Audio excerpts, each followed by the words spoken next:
Good afternoon.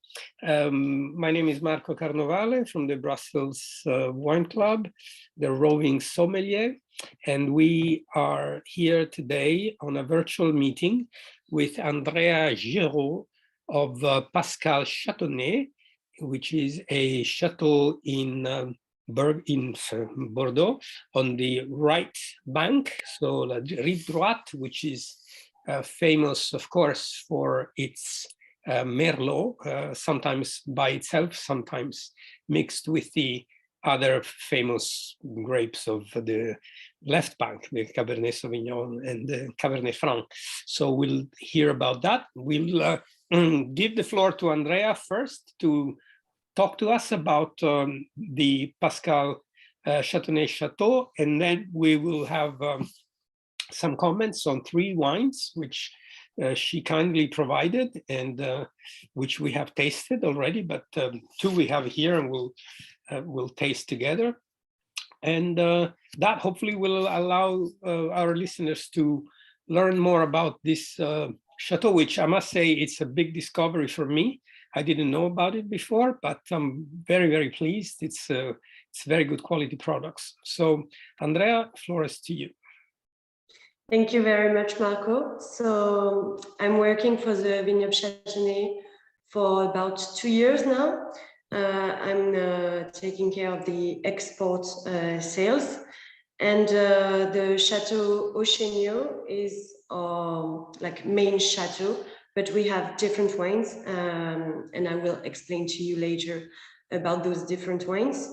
But we are a chateau in La Lande de Pomerol, so we have around 30 hectares of vineyard.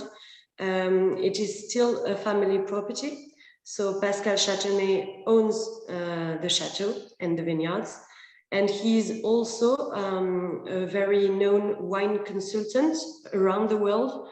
So he works for different winery, like for example Vega Sicilia in Spain, and other in France, like Côte d'Estournel, Beaucastel, a lot of different good wineries. Mm-hmm. So that means that we have his expertise for wines, which is a great thing. But most of our vineyards are in La Lande de Pomerol, an appellation between Saint-Emilion and Pomerol, of course, very, very known appellations. And we also have 1 hectare in Saint-Emilion. We will talk about it later because I've sent you 1 wine, the Archange, which is 100% merlot and which comes from Saint-Emilion. But mainly we have 28 hectares in La Lande de Pomerol, so 28 on 30 hectares, which is our main appellation. And we also have another very small appellation, which is called Montagne Saint-Emilion. We have around 40 acres, so it's a small parcel of vine. And so we are, as I said, family business since 1967. Janine Chatonnet and Andrea Chatonnet, Pascal Chatonnet's parents, own the vineyards. And they developed it quite quickly because they begin with 8 hectares only, and today we are at 30 hectares. It's very good quality wine with the traditional Bordeaux winemaking process. So we respect the tradition, even if we are still looking for some innovation in our winemaking process. We are since 2021 in conversion for organical agriculture, which is very important to say, even though we began this transition a long time ago, like 8 years ago. We stopped using any kind of product in our vines. So it has always been part of the values of the chateau. So I hope this introduction. Yeah, can I ask a question about La Lande de Pomerol? Because as you said, Pomerol is very famous. Anybody who knows anything about French wines will know Pomerol. La Lande de Pomerol somehow is considered to be like a younger brother, like like I wouldn't say second class, but you know, some kind of like the junior partner of the is that true? Is there a reason for that, or is it just a question of name and the history of the reputation? Is it very different? The terroir, is it so different? I think there is an explanation to that, because in La Lande de Pomerol, we have very different kinds of vineyards. So we have a lot of big vineyards doing, let's say, a lot of hectoliters of wine, and not very known for their quality. And in another hand, we have very good quality vineyards. So we have this totally difference between those two, which makes a mixed appellation, but with very qualitative wines inside it.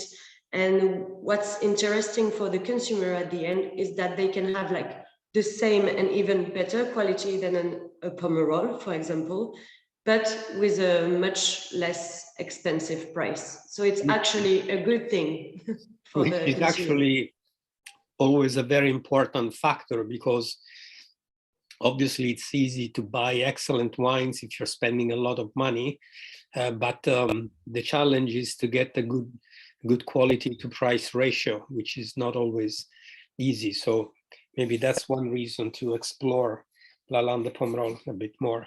Yeah. Exactly. So that's why we have like a lack of recognition, maybe. But if you try different La Lande de Pomerol, we are not the only one making good quality wines, and you can find really beautiful things and very, very well made, and even more interesting sometimes than good Pomerols. So I would say just go and look for some wines of the appellation, because they are really worth it. How many bottles do you produce every year, roughly? Yeah, so it depends, of course, if it's good or bad year. For example, when it's a good year, we can produce between 100,000 and 150,000 bottles in total on all of our appellations, including Saint-Emilion, Montaigne Saint-Emilion, and La Lande de Pomerol. But of course, that's when it's a good year. For example, in 2015, for our main wine, the most iconic wine, the Chateau, we produced around 90,000 bottles of this wine, only one wine. So that was a good year, but during other year, it can be much less, of course. Okay, all right. So maybe we can start tasting. I did taste the Rochagnon, but I finished it, so I don't have it now. This one here. Perfect. And it's I thought it was a very good wine. It was kind of complete in its personality, if you want. You can feel the Cabernet Franc, a bit the tannins are still obviously that's done on purpose. That's why you put Cabernet Franc, to have a bit more tannin. So maybe I think I tasted the 2016 you sent me, and yes. If I were to do it again, I would probably wait for a few more years for that. But it was a very nice, a bit aggressive, but in a good way. Like we had it with some red meat, and then we had it again with some Chinese pork. So a bit fattiness. It was excellent to have this slight roughness of the. But I say very slight roughness. It was not obviously not a rough one, but yeah, quite interesting. And yeah, I should have, but of course we need to taste them now for this event, so I couldn't really wait. But the other bottle, 2018, maybe I will wait, if you allow me, for a little bit to of have course. it. No, definitely. And then the second one I opened last night is L'Archange, 2015. This one here. Yeah, the Saint-Emilion. Saint-Emilion, and this is to me it was a Marveille. I mean, it was really wonderful. 100% merlot. Is it old vines or not particularly? Yes. Yeah. Yes, indeed. Even for the Chateau Chéniaux, actually, it is old vines too, because Chateau Chéniaux, the average age of the vines are 45 years. Okay. So it's still very, very old. I didn't send you, but we are also making second wine. Our second wine, usually the vines are younger, of course. Yeah. But it's because it's the style of the wine. And for the Archange, the average age of the vines are 35 years old. So not that young. No. And it's an only one parcel, 1 hectare, 100% merlot indeed. And I'm sure you liked it if you're a merlot lover. Yes, this one for me again. I like merlot. I like Bordeaux merlot. I mean, I like somewhat less the merlot from the New World. It's a bit maybe more too fruity. This Saint-Emilion has a bit more elegance, a bit more seriousness, if you want. I don't know. Sometimes you have very good merlots from Chile or South Africa, but they're very fruity. They're very ébouillant, which is also good in a different way. But for me, this kind of merlot is really good. And I would say this 2015, in my view, is ready now. I mean, it can probably wait a bit longer, but I don't know if you would recommend doing that. Would it improve? To me, it's excellent now. It's round, complex, long, completely harmonious. I don't see any reason to wait, but yeah, it really depends of what you're looking for in a wine. Basically, 2015, you can definitely enjoy it right now because it is already round. The tannins are integrated, so you can really appreciate it right now. But if you want to wait, it's a wine you can wait for it for many years, but it will be very different. You will have more like cooked fruits, tertiary aromas instead of fresh fruit. So it depends of what you like. If you prefer to have more cooked fruit and some tertiary aromas, I would recommend to wait a little more, maybe like 3-5 years more, and you'll have an idea of what I'm saying. But if you like it right now, of course, you can definitely have it now. Because well, now it's open, so it's going to go. You sent me also 2014, which I did not open yet, but what you recommend for that? How is your vintage in 2014?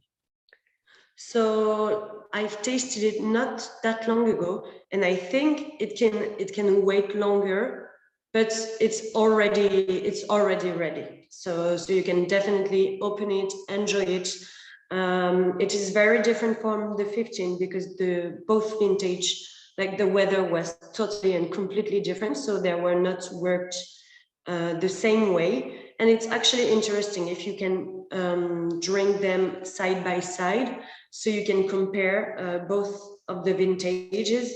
It's actually very interesting, but you can keep it in your cellar if you want to wait some years. But I think it will not change like for the best. Right now, for me, it's the best to drink it. And actually, the restaurants right now in France are offering this one to the customer, the 2014, to open right now. Well, thank you. The issue with the restaurants is not just in France, but it's that it's very difficult to find restaurants that are able to keep bottles as long as they should, because obviously it's a cost for them. And if they do keep them, and then the price is often very discouraging for somebody who goes out for a dinner. So it's very difficult to me. I have my best wines almost always at home. It's just best way to spend your money. Although of course sometimes you go to a Michelin star restaurant, what are you going to drink? You're not going to do that, so you have to have a good one. So yeah, but this is good to know. And the third wine you sent is La Serge, if I pronounce correctly. La Sergue, yeah. La Sergue. So this is not also a mix of the classic Bordeaux varieties, I understand. So Cabernet Franc, Cabernet Sauvignon, and Merlot, correct? So no, this one is quite particular because it's effectively a blended wine.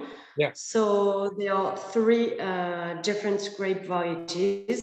Inside it, of course, you find the traditional Merlot, around 70%. It depends on the vintage, between 70 and 76%. And then there are some Cabernet Franc, of course, around 20%, between 20 and 25, it depends again. And the rest is Malbec, which sometimes is not expected, but it gives a really interesting structure and aromas in the wine. And it's actually the particularity of La Salle wine because it's a wine around the number 3. So it's about a wine with 3 different grape varieties, also 3 different terroirs because the parcels are not at the same place. So 3 different climates, 3 different also wood vats where we do the fermentation. And so it's all about the number 3 because after that you can find in this wine particular balance. And that's thanks to all those 3 differences. Particular balance. It's a wine which is very silky, very fine, very elegant, quite interesting because it's not something we're used to taste in La Lande de Pomol. So I would say it's all like premium cuvée in La Lande de Pomol. Did you taste it already? Or? Yes, it's here. Yeah, I did. Wonderful. It's quite smooth, quite velvety, as you said. And I suppose the Cabernet Franc, you said it's 28%, but yes, between 20 and 28, yeah. You don't, it's hard to say, but I don't feel it that much. I feel of the Merlot a lot, and I didn't know Malbec because here it says the trois cépages. So when you think of trois cépages in Bordeaux, you think of Cabernet Sauvignon. But it's quite interesting to have Malbec. Very elegant, very complex, a lot of different nuances of flavors, and quite long. I mean, which is, in my view, it's very good quality in a wine. Yeah, it's a wine you can definitely enjoy it during a fine dinner because it's so balanced, so smooth, but very complex too. So it's interesting to associate food with this wine, I think. In terms of, since you mentioned about quality and price, in terms of sort of roughly average retail price of these 3 wines, what should people expect to pay for the Haut-Chagnot, the Archange, and the Sergue? Sure. More or less. It will be different from place to place, but I will give you the French prices because, of course, I don't have UK prices, but maybe it's going to be upper. Yeah, more UK after Brexit, we have this issue, but anyway, that's another story. But just to give you an idea, the Chateau Haut-Chagnot, we sell it at the property in France, 23 euros. Okay. But I know I've seen it once in the UK, in the retail, it was around, I think it was around 45, 50 pounds. Wow, that's more than double. That's more than double. Yeah, I know. I know because I bought one for myself when I was in London and I was like, maybe I can try to find one. And I was like, oh my God. You couldn't be away from your wines for too long. You had to buy them. Exactly. I've sent myself some samples, but because it was after Brexit, the samples never came in London. So I was like, oh my God, how will I do it? I mean, the sample you sent to us arrived very well, easily, but some other producers from the online fair, they had some delays, but eventually I think we got everything. Some had to pay some customs, but some didn't. I'm not sure why that's the case. Yeah, I don't know. It's a big nuisance for us. Yeah, for us it's a huge nuisance because obviously London is I think it's still the biggest wine market in Europe. It used to be in the world, but now the Chinese have taken over that spot. And we'll talk about that maybe in a couple of minutes. Sorry.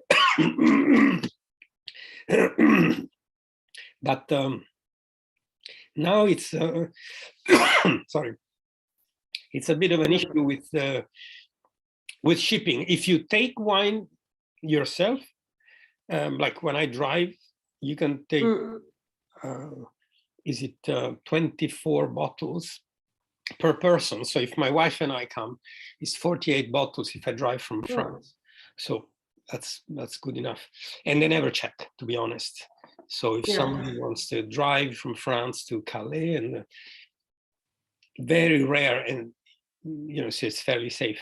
But if you ship it, the customs people, they like to pick and make life difficult. And that's what someone told me. Yeah, and there was like a lot of, I don't know, about stealing and stuff. Apparently, it's very difficult at the moment.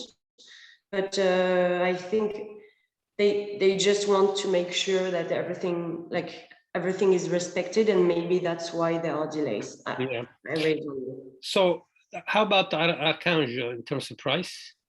Sure. So Archange in France is 45 euros. It's like the top cuvée in terms of price. And then La Sergue is around 30 euros. See, that's my problem. My problem with my favorite wines is the most expensive, you see.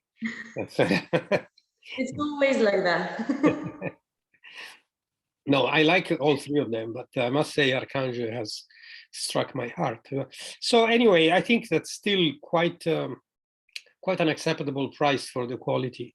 If, of course, if that means 45 euros, if that means 90 pounds in the UK, that's a different story, but we'll have to see about that. It's something we cannot, we just need to, people need to, and we, I mean, I do it, my friends, colleagues, sommeliers, we do it. Every time we go to Europe for a holiday or visit family by car, which is now, the easiest, best way to go, we just bring as much as possible in the car. And, and that's the best way, because so we are trying to find an importer which is really good on the retail sector, and we are still looking, because we want really that our prices must be respected. So we don't want our wines to be too cheap, or we don't want our wines to be too expensive.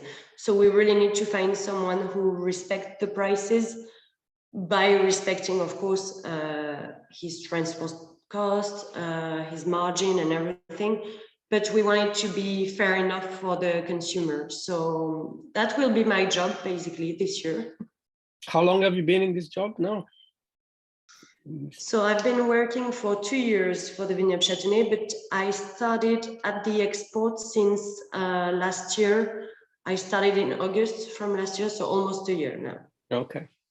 And in terms of export markets, I mentioned earlier that London used to be the biggest market in the world. It's probably still the biggest in Europe, especially now that Russia is off the charts. But how about China? Because China, of course, is rising a lot, especially Hong Kong, but not only Hong Kong. Do you have a presence in China? Is that the potential for you? Yes. So we work for, I don't know, I would say 5 years now with China. We have an agent who actually is in China, so he can really speak with the people, because I know I'm not the one to do that, because I don't speak Chinese at all. And I think this market is quite complicated, so you need to be from China to really sell wines in China, because it's all a different process.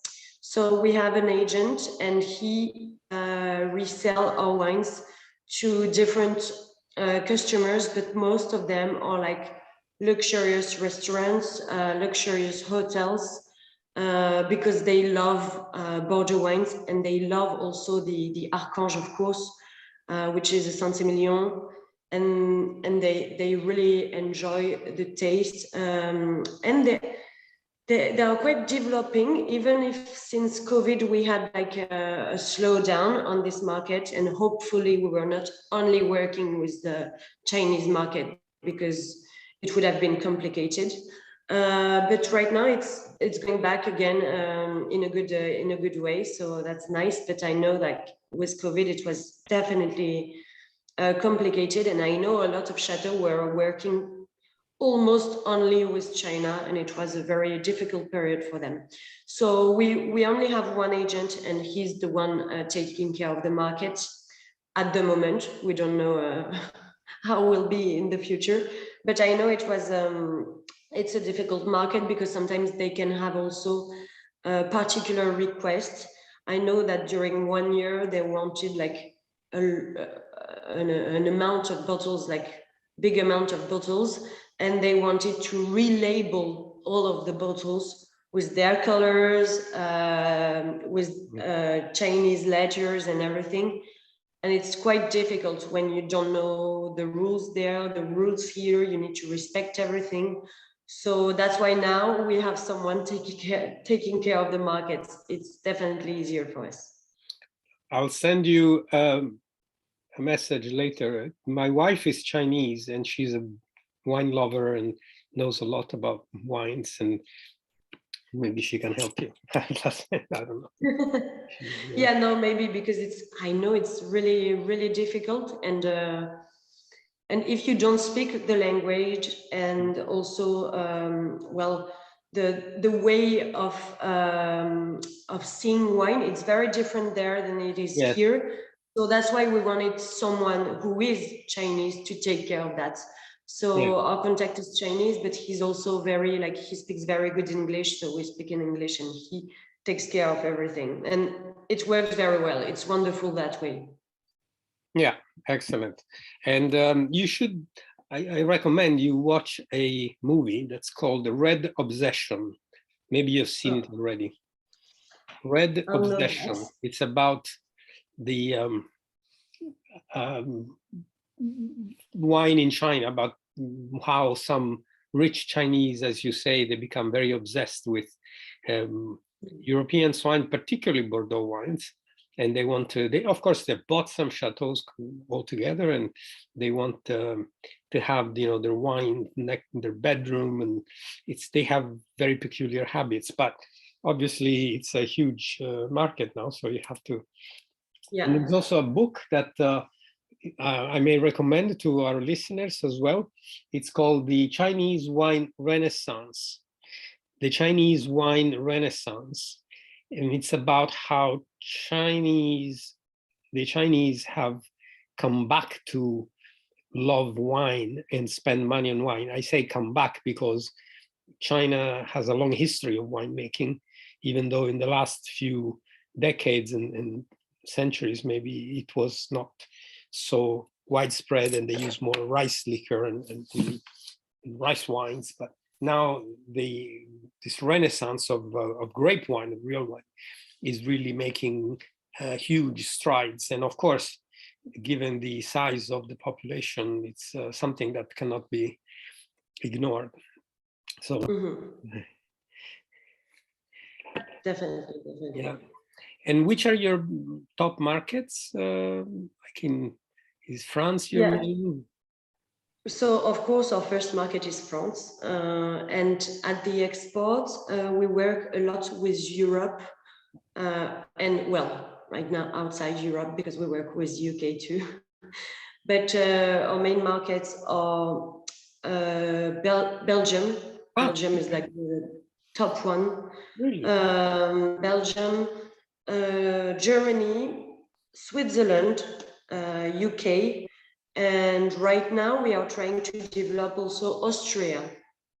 Okay. So we have, after that, we have several other markets, of course, but the biggest one are those ones, yeah, definitely Okay. Europe.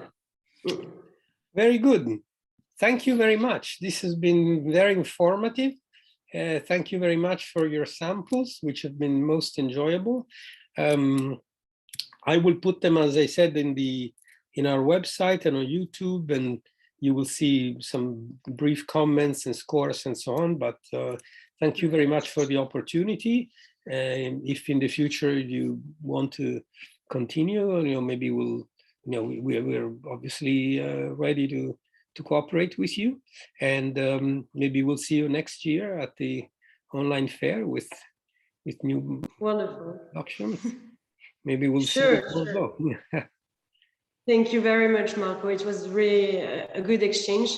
I'm sorry if my English is not like that perfect.